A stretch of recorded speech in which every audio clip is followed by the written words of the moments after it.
What's up, everybody? This is Steve Reach coming to you live from the GoHastings.com Wrestle Center. Just wanted to let everybody know, first bit of news, just today, got a SummerSlam letter in the mail. Got my ticket from Ticketmaster.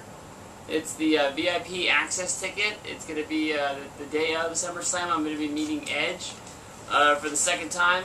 First time I ever met Edge was in around 99 to 2000. I met him at a car lot, and they were giving away tickets for Atlanta. It was Monday Night Raw.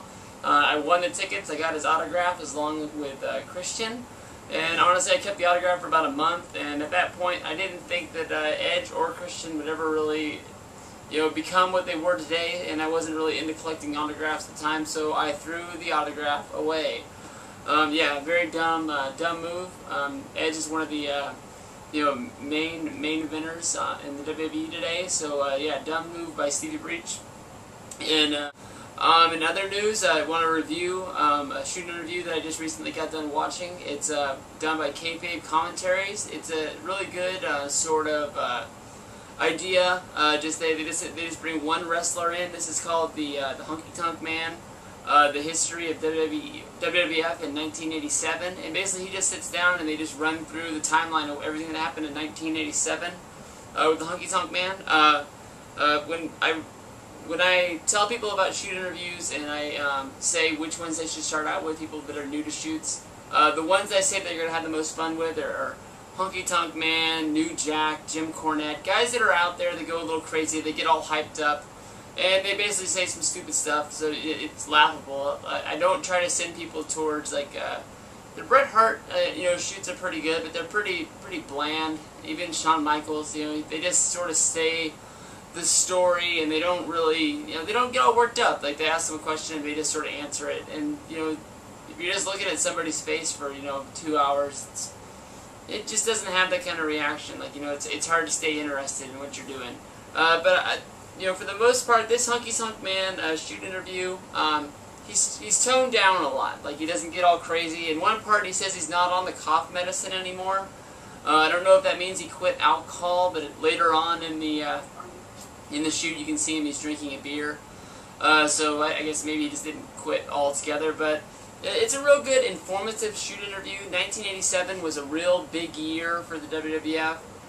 You had the WrestleMania 3 pay-per-view, which is what most people would think would be the biggest pay-per-view of all time.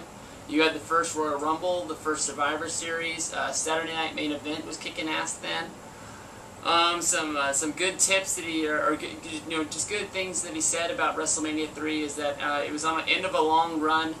Most of the wrestlers, when they were told they were going to be booked for the Pontiac Silverdome, were real surprised when they would go to Detroit to run that territory. They wouldn't even go to the Joe Louis Arena, which is still a big arena but smaller than the Silverdome. They would go to an arena that was next to the Joe, and they would wrestle there. So they had never been in that territory and had that big of success. And a lot of the wrestlers didn't think that they'd be able to fill it up. When they got there, they said that there was no feeling of like this is real big at the time. Like all the wrestlers, they drove themselves. It's not like today where everybody shows up on the bus. Nobody brought their families. It was just a normal backstage. Everyone was real run down from the road. There was no big show atmosphere at all. And everybody just went out, took care of business, came in the back, and he said everybody went to sleep that night and they drove the next town and put on another show. It wasn't the feeling of a big accomplishment, which I was like, wow. I mean, just you put on one show for 93,000 people. He also says that he believes that the true number of tickets was 93,000. He says that there might not have been 93,000 paying people. He understands that there's a lot of comps given out for every sporting event, everything.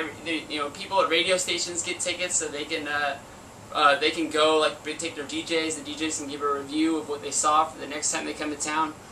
They have to give tickets away on the radio. People that work at the arena got free tickets more than likely to come back and bring their families. So he says that the number that's out there is 73,000 is the true paying. But he's like, there could have easily been 20,000 comps out there where people showed up, which I don't care what the number was. There's a lot of damn people in there. And 93,000, it's just a big number. I mean, what he also says about 1987 was a big year. That was when the WWF started really branding out and finding other ways to make money. He says he remembers the first time that the LJN figures got released by the WWF. He said that he was at the show when the wrestlers got their checks for their royalties for that. He said that he didn't have a Series 1, so he didn't get one. By the time he got a check, they were significantly lower. But the guys that had them, Hillbilly Jim, he got a check of $85,000 as a bonus for that. The Iron Sheik got $90,000. He said he doesn't know what Hogan got, but he can only dream of like what the number could have been. Because I mean, honestly, the people that collected those figures that bought Hillbilly Jim or the Iron Sheik were more than likely buying a Hogan figure at the same time. I don't think anybody went and just picked up those figures on their own. So, you know, for every one of those, they probably sold 3 Hogans. So you make up your own number on what you think it was. Another cool fact of what came out, the WWF put out their first ice cream bar. If you're my age, I'm sure you've had one by now. They ran until like the late 90s. With the same sort of look. They had the cookie sort of outside with the wrestler print on there, and it said their name. The ice cream in the middle and the chocolate dipped on the back. Had a little spoon. Used to be able to get them from the Ice Cream Man. I think you used to be able to buy them in the store. Most of the time they came with a little wrestling card in there. He said the wrestlers never made a dime off of those wrestling bars. He said that, the guy from Kayfabe Commentaries asked if they would like stock them in the back so you can eat them, and he said, "Hell no, we didn't get nothing." He said that when they brought the ice cream bars to the show to take the publicity photos for the magazines and stuff, they weren't even allowed to eat them because they only brought 2 ice cream bars for all of the shoots. They had to bring them out. Every time the shoot was done, they had to immediately throw the ice cream bar back in the freezer so it wouldn't melt. I found that was pretty funny. The big feud that Honky Tonk Man throughout 1987 was in was with the Jake the Snake Roberts. And he admits that Jake the Snake really helped him out and elevated him to get higher. When the feud started, they were both heels. They went to the Snake Pit. That's when Honky Tonk Man hit Jake the Snake with the guitar. There's a lot of rumors and speculation out there. That's what led Jake the Snake down to the, just the ruins he's in now.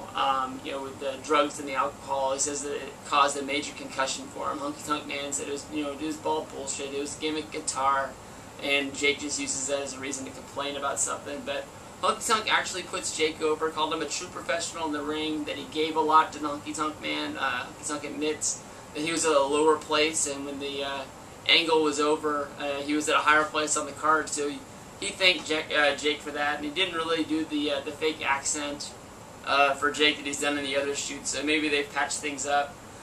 He called the Cyber Sundays and Taboo Tuesdays that he was at. He said that is an actual real show. It's probably the 3rd wrestler I've seen. Sandman said it was real, Maria said it was real, and Honky Tonk Man said it was real. He said that Steamboat would come to him and check to him every once in a while, say what the results were at, and he says normally when the match before yours starts is when they would stop voting, and whatever that was is whatever it was. They didn't tweak it, they didn't mess with it. Honestly, whatever the fans wanted is whatever the fans got. He said that coming back to the WWF was a little weird. He says this sort of backstage politics where everybody sits around and watches the monitor.